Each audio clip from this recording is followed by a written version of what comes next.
Welcome back to the Yard Jockeys podcast. I'm your esteemed host, David Arsenault. I have with me today Seth Becker. We're doing a crossover episode talking to the Chad and Cheese podcast.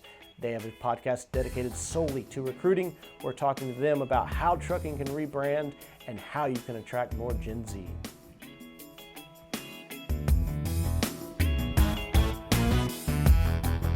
All right, cool. Well, let's see here. Why don't you guys start by introducing yourselves to our audience, then maybe we can introduce ourselves to your audience, unless that seems too formal. But why don't we start with that? Formal? What the hell's that? Formal. That's what I did in high school. That's what I was about to say. It's like a prom where you... Do your thing, Cheesman, and then I'll do my thing. Joel Cheesman, that is my real name, not my stage name. Mm-hmm. And I've been in the online recruitment business as a vendor / pundit media solopreneur for 20 plus years. Been doing this podcast called the Chad and Cheese podcast for 5 years. We talk about industry news, commentary, trends that are going on. Obviously, the Great Resignation is a big one that everyone's talking about. That's basically our show. We produce a weekly podcast, but we do a myriad of shows, roughly about 3 shows per week. So we're churning out a lot of content. People would be amazed at how much stuff there is around hiring people. It's crazy. My name is Chad. I am the let's just say the hotter version of the Chad and Cheese. I lift us up on the hot quotient. My weight brings us back down. I'm like that sandbag in the balloon. Just throw it out. Yeah, been in the space for about 25 years. As long as Joel's been in the space, we've taken different journeys, but we've done some of the same things. It's pretty incredible how we look at talent and we don't treat them. Everybody says the employee is the most important thing, although they're not willing to put the money into the employee. They're not willing to put the time into the employee, the technology, all those things.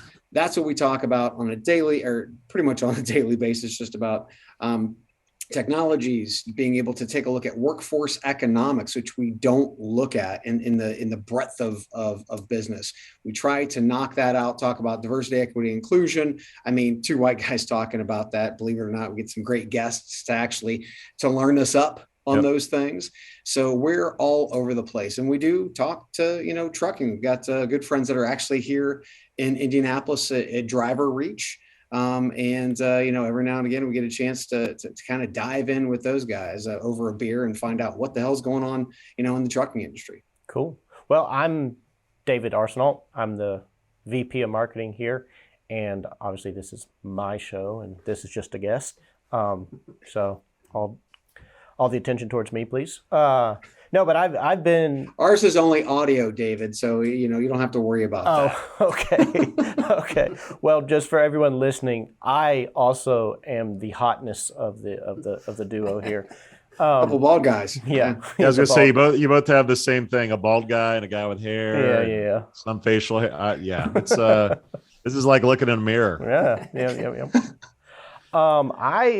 I've been in marketing the whole time. I've been here for 10 years, and originally the marketing department worked with both the kind of the construction asset intelligence side of the company and the talent intelligence side. But for the last 3 years, I've been only recruiting. Our team produces a lot of content solely around recruiting truck drivers. So it's we do a bunch of different shows. We do a weekly report that Josh back here does, where we talk about what's the freight market looking like, what is the demand on driver search, what's the demand on how many people are advertising for drivers, things like that. And everything is just driver recruiting for the most part. I mean, we delve into technicians here and there, but it's mostly that's all we think about is how to recruit truck drivers better. What our company does is that's essentially it. I mean, it's more the advertising marketing side of it, but really we'll dive into any area that helps our drivers or helps our clients recruit drivers better. All right. So I'm Seth Becker, and I've been in the recruiting space for about 17, 18 years. 10 of that was in higher education, and now the past 7 years in truck driver recruiting. So I'm excited to dive in with y'all and just talk about some of the things that are going on, because driver recruiting, it's never boring, right? I mean, it seems to be constantly changing. In fact, I've been preparing for a presentation coming up in a few weeks, and I was updating a presentation from only 6 months ago, and it was crazy how many changes I had to make just from a presentation 6 months ago. And So he what were also those changes? he actually worked at Yeah, a what fleet were- for a long time too. Okay. So What were those he's an changes? insider. Gotcha. Yeah, so Where some are of you the guys located? Cheesman, I just asked a question. Sorry. Back off. What were those changes? You just talked about changes that were on a slide. Don't tease us, man. Tell us what the changes were. What were the So the changes really were around in the past there being a shortage of drivers. Right. And then really in the last 6 months, the last few months, when you take a look at the data, there's more drivers now than there's ever been, right? And so it's interesting how that's changed. And yet, talking to fleets across the country, it's not like they're saying, hey, we've got way too many, right? They're still needing more, even though there's more available than there's ever been. So it's kind of interesting. And since Are you they guys not driving? go ahead. They're driving. I think, you guys mentioned the Great Resignation earlier. I think what we tend to see in this space is drivers, when the market seems to be slowing down, they look at additional options, right? Hey, I'm not moving as much as I used to be. Let me go see if there's something better out there. Or, hey, there's a really attractive sign-on bonus. Let me see what that's all about. So I don't think that it's necessarily true that they're available. It's just more looking is kind of my reaction. You guys probably know this since you guys have that buddy from Driver Reach, but the turnover rate for trucking, I don't know, what is it currently at? It depends on the size of the fleet, but we'll say, around 90%. Is what your average? Yes, your average turnover rate. So how many of those people are actually going to different freight lines versus actually just leaving the industry? Yeah. It's tough to put a percentage on it, but the vast majority are just going to a different fleet. Of course, there are some leaving, but I think it's less of that. What we've seen really the past year or so is individuals leaving companies, being a company driver, to go venture out on their own. So buy a truck, essentially become their own company to take advantage of what used to be a really hot spot market is what we talk about. Strikes me a lot of nursing similarities where it's just a money thing and I'm jumping to different hospitals / trucking companies. Some get out of it, some take a break, some do other things. I mean, to me, there are a lot of similarities in those two professions. There is also the baby boomer exodus that's, I'm sure, is affecting every industry, but it's the demographic for truck driver.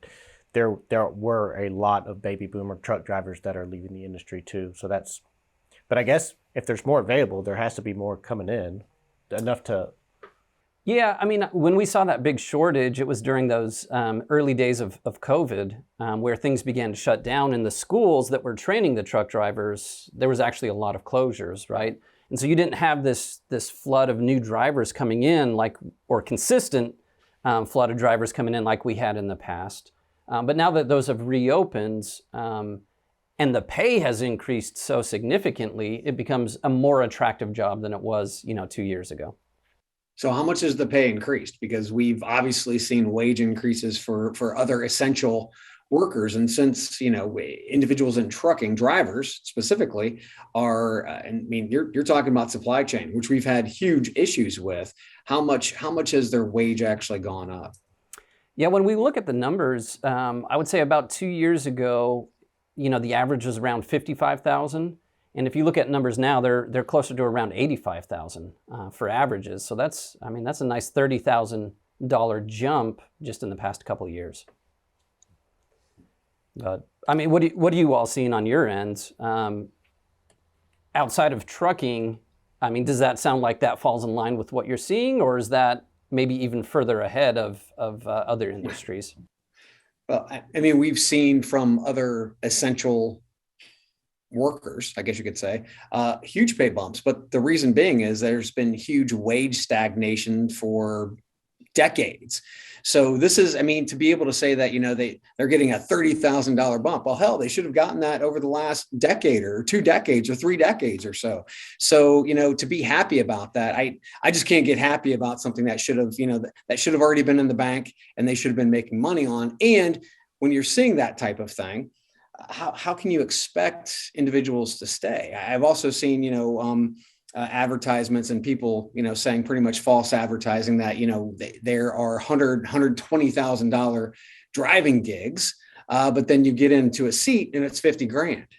Right. So, again, there's the false advertising in the markets. And it just feels like the trucking brand in itself has done everything that it can to hurt itself. What do you think about that? I think it does seem to be getting better. I think slowly but surely, I think it's getting better. But what you actually brought up a really good point of and we've probably been guilty of this ourselves, that idea of I'm going to put what the absolute best driver with the longest tenure at my company makes to attract people. And then everybody comes in and they just feel they've been lied to. And I've seen some trucking companies do it much better where they are more transparent and they say the top 50% of our fleet averages this, and then our absolute top driver makes this. So it gives a better, it's still aspirational, but it's not so much here's what the guy that lives out of his truck and never stops driving makes. It's this is, but yeah, I think, and to your point, we've talked about this a million times about people getting a real commodity mindset around drivers and just thinking, well, it's as long as you can keep them for a certain amount of time, there's no real pain to the turnover. There's an equation there, and if we can keep them for a certain amount of time, there's no real pain. But I think what our clients have found, and just the industry has found in general, is there's a very hard to describe pain there of you're building up your reputation over time, and you're just making it harder and harder, and that the investment in treating drivers well and investing in them makes monetary sense over time. I think it's interesting that you said commodity. And I think beyond the money, when you say boomers are still involved, Chad and I are kids of the 70s. Trucking used to be cool, man. Trucking was like BJ and the Bear. You had a monkey in the passenger seat. You had a CB. Truck stops were cool. It was sort of this independent lifestyle. People wanted to be a trucker, man. I remember being, 7 years old thinking that's a cool job. We're so far from those days. I mean, on some point there needs to be a branding, a rebrand of what trucking is. And I think there's maybe some of that, but the Hollywood, romanticized truck driver is dead. And I think beyond the money, it'd be nice if trucking sort of re-embraced that cool, independent, rugged, free, open road culture, because they have strayed way far from that. Well, and they've let companies like Uber and DoorDash kind of capture that, high tech independence, freewheeling spirit. Trucking needs to get that back, man. I don't know how, but it'd be nice if they did. I think that's one of the biggest complaints that drivers have now, is that it is less independent because there's so much technology that monitors how they drive, when they drive, cameras in the So, sure. And that might be why people want to get their own truck, right? right. Get out from the hall monitor, do my own thing. That was also a big thing that contributed to, there's lots of drivers, but fleets were still feeling the hurt, was that because spot rates were the way they were in 2021, so many drivers said, I'm just going to go do this on my own because it's easy to make money doing this. So there was a 30% more startup fleets within that year than, I don't remember the exact number. Someone's going to tell me that I'm wrong, which I probably am. But there was way more people decided to become owner operators during that time, which, and I agree, and this may get us down the wrong rabbit trail, but I don't care. It's my show. I'm always trying to tell our clients, because I tend to think on the marketing side and I like creative and all that kind of stuff. I don't get into the nitty gritty of technology as much. Is that idea that people are emotional and make emotional decisions. And so the way that you attract people to the place you work is through the emotional side of things. And it's like you're saying, it's that idea of, having a life on the road and being independent and making a good living, like that's where they should be, but it tends to be more like feature and benefit type stuff. Yeah, I love Joel bringing up the 70s references, because I automatically think Smokey and the Bandit. Yeah. Right. I mean, just so cool. It's so awesome. And now all we're hearing is podcasts of truck driving serial killers, for God's sakes. It seems like we just need to get the brand back, but it's hard to get the brand back when you're treating your people like, right? Well, let me ask you this. That's almost impossible. You talked about 4 white guys talking about diversity. Yeah. What about 4 boomers talking about how to make it attractive for Gen Z? Do you think that what you were talking about, like that independent, rugged, would that still resonate with a newer audience, do you think? Well, autonomy means everything, especially to Gen Z. And I mean, even to Gen Xers. I mean, there's nothing that I love more than just being able to do what I want to do, right? And I think that's a human thing, but it's definitely a Gen Xer thing. I mean, latchkey kids. I mean, we grew up pretty much on our own. I mean, we're just used to that. Now we got the man telling us we can only do 55. That's bullshit, right? So, I mean, overall, I think this is about autonomy. The hard part about that is for big companies is they have all these measures in place, as you'd said, technology, to be able to not allow that autonomy, because with autonomy is also risk, right? Mm-hmm. And they want to cut down the risk. So my question is not to get away from Gen Z, we'll get back there. When do we go autonomous? I mean, that really for the big haulers is where they want to go. It's almost like Jeff Bezos and his warehouses. He doesn't want people in those things. Right. He wants robots in them. And I guarantee you every single freight guy that's out there, other than spending all the money on the autonomous vehicles, he would love to be able to get rid of the risk and just let it go on autopilot. What do you think? Yeah, it seems like every conference I've been to in the past 5 years has brought up, autonomous vehicles. And every time somebody talks about it, they then follow it up with, I think we're still 10, 20 years off though, right? But because it's such a hot topic and everybody talks about it, I think it scares younger drivers to go, why would I get myself in an industry where I'm going to become irrelevant? So I do believe that we're still probably 10 years off from that, but I don't know. It is scary to think about like, hey, I'm going to invest all this time, energy into this career, but is there really a career path here for me? And we know, we hear a lot about Gen Z. Career path is a big deal, right? Having that ability to get in somewhere, move up, have a title change, all of that. But I don't know. What are your thoughts? Especially when they have options. Well, right. It's not like they're stuck in it. This is not gonna be around in 10 years. I'm gonna do X, Y, or Z. They have options. One thing, I don't know how you would frame this as far as making this more attractive, but my uncle is a pilot. He was a pilot for Delta, I think, for a long, long time. And he told me for the past 10 years, it's been complete autopilot. Like the planes take off by themselves, they land themselves, they do everything. And the pilots could get up and walk around the cabin, but that they keep, the pilots stay there because nobody wants to see their pilot just up walking around. But so I would say that even if the trucks are autonomous, they're going to have pilots per se in the truck for a while. They're not going to be just, manless. They'll just be, someone won't have to necessarily have hands on the wheel the whole time, which is pretty exciting. If it would be really attractive to me to think about, I would have all this free time. I'm just monitoring this vehicle, and then I have all this other free time to listen to the Chad and Cheese podcast and, read books or code. Yeah. Code. I mean, you literally, you could be a driver or, somebody who's watching the autonomous driver drive. Yeah. And then sit in the back seat and code, for goodness sakes. Yeah. Which could be, one could be the side hustle. The other one be the full time. How would you, maybe that's not, I was going to think, I'm not sure how you would use that information in any constructive way, but I do think there'll be someone in the vehicle for a long time. Well, overall, I think this still goes back to being sexy, having a brand, and back to the 70s, which Bell-bottom jeans, they came back. Yes, sure. So it's one of those things where it's like you have to own your brand. The thing is, and we see many companies, not just trucking companies, every company that we talk to has, for the most part, a shitty application process, and they throw candidates into a black hole. So they have a bad brand now after decades of treating individuals like, trash, just throwing them in the black hole. Now they are focused, and over the last few years, they've become very focused on their brand and their experience and wanting to try to win them back, right?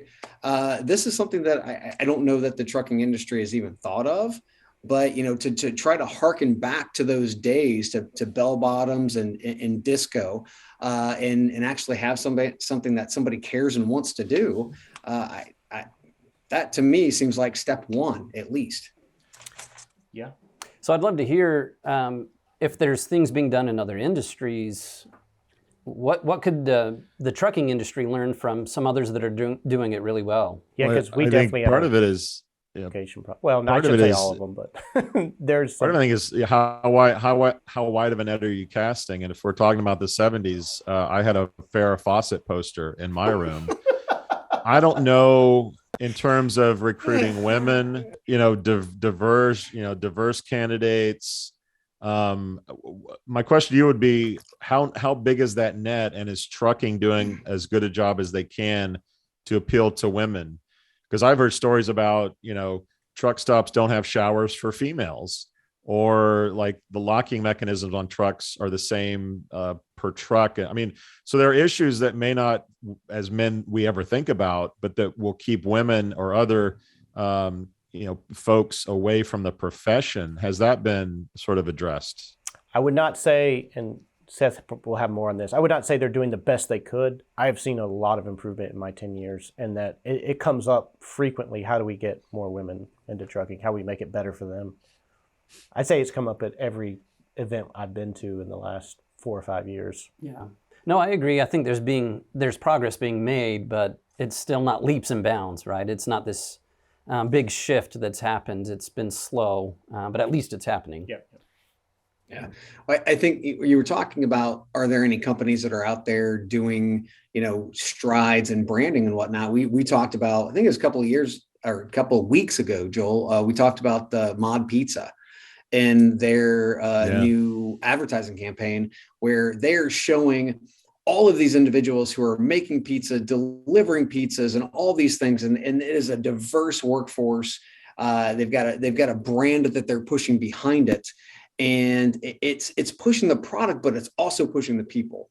And that to me was just really the leap that we needed to see for companies, or one of the leaps that this brand needed to make, to be able to demonstrate that, hey, we're more than just, a pizza in the box. And the big issue that some had was one of the individuals had an ankle bracelet on, right? So it was like, everybody, doesn't matter. We want you to be a part of Mod Pizza. Come work for us, eat our pizza, that kind of thing. And it almost seems like, we need to see the same type, at least, of slowly push or even quick warp speed push from the actual trucking industry. I don't know if it can happen as an industry, or it has to work line by line. What do you guys think about that? Yeah, I think because there is such a high turnover rate, and when you have empty trucks, I think you tend to focus on the short wins.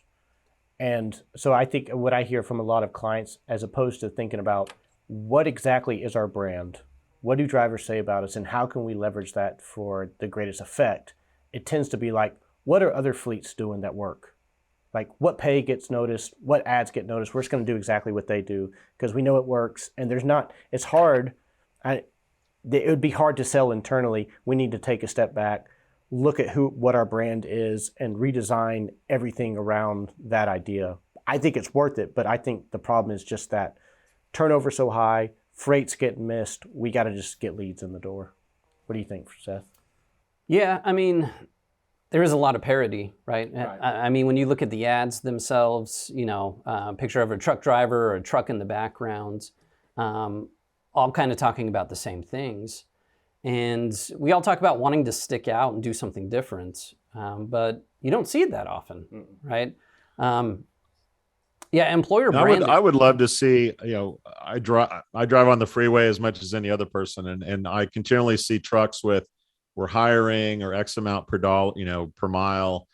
I've never, and I would notice because I do this for a living, I would totally notice if it was a female talking about how great the job is and why it's, good for her, or someone that's of diversity. So I agree that the industry is probably stuck in this rut of like, oh, every ad has to have this kind of guy, the truck needs to be coming over the hill at sunset, to show how that works and how much money. It seems like there's a lot of zagging, and when somebody needs to zig, somebody needs to go like sort of the other direction to make it work in a different way. Yeah, I do think a lot of them have tried it to some, or not a lot. I say a few have tried it to success, and I think a lot of them would love to, but I think they just, like most people, they just get caught up in the whirlwind of, I don't have time to think about that. They don't see I believe in the long-term effect of that.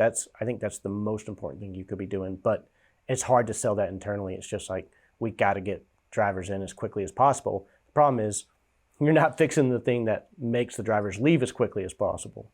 Yeah. Well, the thing is, you can chew bubblegum and walk at the same time. There's no reason why you can't have somebody focus tactically on what's happening day to day, and then have strategically, this whole branding, this messaging, all of this changing, and then an integration of that. I mean, it seems like it's an excuse. They want to provide an excuse for not doing anything and then bitching and moaning because things aren't changing. Well, Right. They're not changing because you're not changing it. Right. It's fairly simple. Why don't we, because we're already 30 minutes in, this is going pretty well. Why don't we each, I'm a principal guy. You sound surprised. You sound really surprised. I was sure about this Chad. interview is going I was not so sure well. about Cheesman. All those paternity suits you're talking about. Hey, what? Now, Sowash. all right, so we have... Now this is going to be my brand in the trucking industry. I'm going to be like, everyone's going to know Cheesman is the paternity suits I'm going to guy. be the guy that's fathered, hundreds of kids.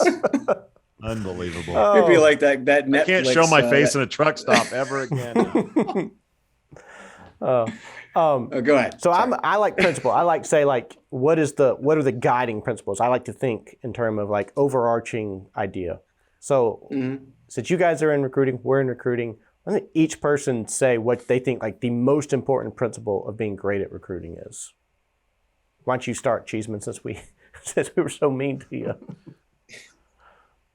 What is the guiding principle of recruitment? Yeah.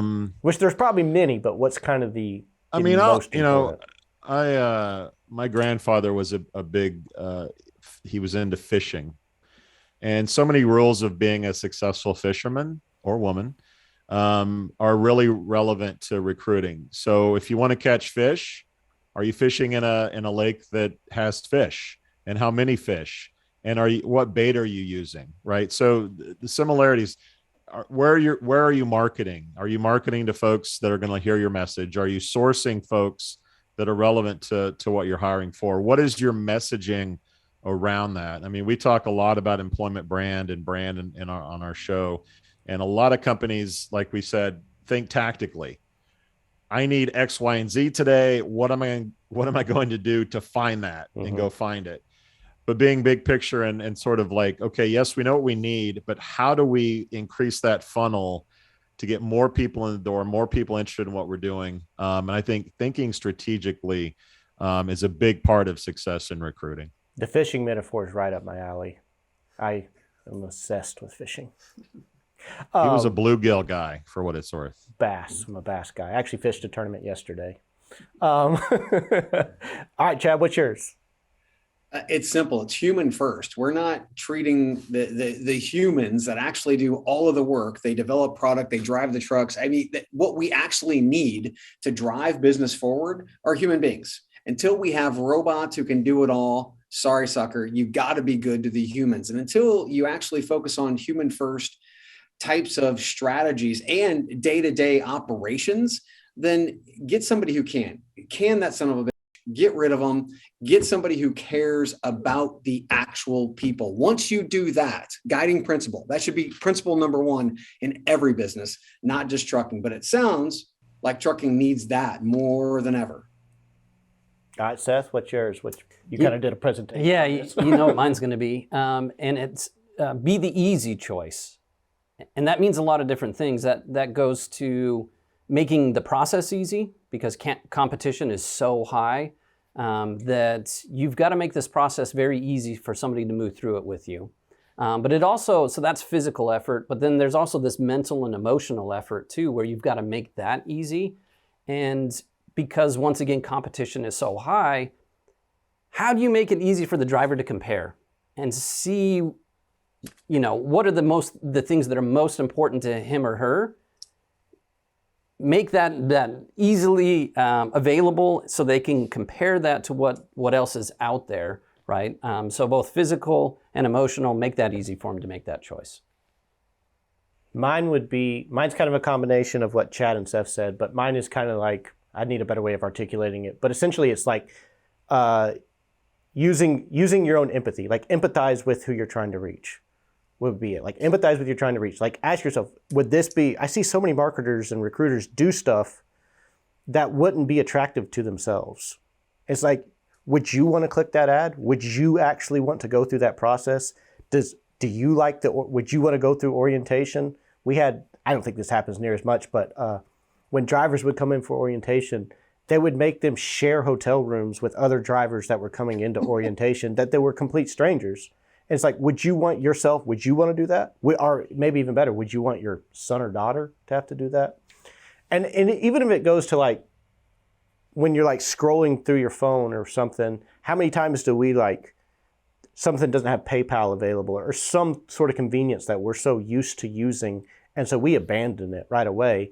And then we'll put together these recruiting campaigns, and it's like, you need to print out this PDF, fill it out, and then fax it back to us or scan it and then email it. It's like, you would never do that. Why would you expect your audience to? So mine's like, use empathy. Who owns a fax anyway? Yeah, I know. Who owns a fax? That was probably an extreme example, but it's the idea of like, do what you would like. What would you want to see? What would be attractive to you, and use that for how you try to reach. But it's kind of, we're all saying the same thing, is that like, they're humans, Well, is there anything else you guys would want to cover before we jumped off here?